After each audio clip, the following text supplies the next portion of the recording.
কেমন করার করা, কেমন বখিলের বখিল। খেয়াল করছেন? জান্নাতে গাছ পাইবো, তাহ কেউ কি না আমার লাগবো না।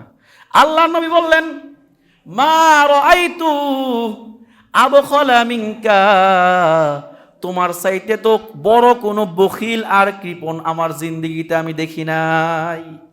আল্লাহ নবী সাল্লাল্লাহু আলাইহি ওয়াসাল্লামের কাছে একজন ব্যক্তি আসলো, আয়েশা বলতেছে, ইয়া রাসূলুল্লাহ, খেয়াল করে শুনতে হবে, ইয়া রাসূলুল্লাহ, আমার বাগানের মধ্যে অমুক ব্যক্তির একটা গাছ আছে, এই গাছের কারণে আমি ঢুকতেও পারি না, মহিলা নিয়ে ঢুকতে পারি না, ঢুকলে দিয়ে ইহারা থাকে, সমস্যা হয়। আল্লাহ নবী সাল্লাল্লাহু আলাইহি ওয়াসাল্লাম ওই এক গাছের মালিক ব্যক্তিকে ডাকালেন, ডাকিয়ে ডেকে বললেন, শোনো, এই গাছটা তুমি আমার কাছে বিক্রি করে দাও। আল্লাহ নবী বললেন কি, এই গাছটাকে তুমি আমার কাছে বিক্রি করে দাও। সে বলল, না আমি বিক্রি করব না। আবার আল্লাহ নবী বললেন, ঠিক আছে, বিক্রি না করলে দান করে দাও।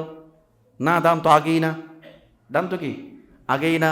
আল্লাহ নবী বললেন, শোনো, তুমি যদি এই গাছটি এখন দান করে দাও মুসলমানদের জন্য, তাহলে আল্লাহ তাআলা তোমার জন্য জান্নাতের মধ্যে একটা গাছ দান করবেন। এই কথা শোনার পর ওই ব্যক্তি বলল, না, তাও আমি দেব না। কেমন করার করা, কেমন বখিলের বখিল। খেয়াল করছেন?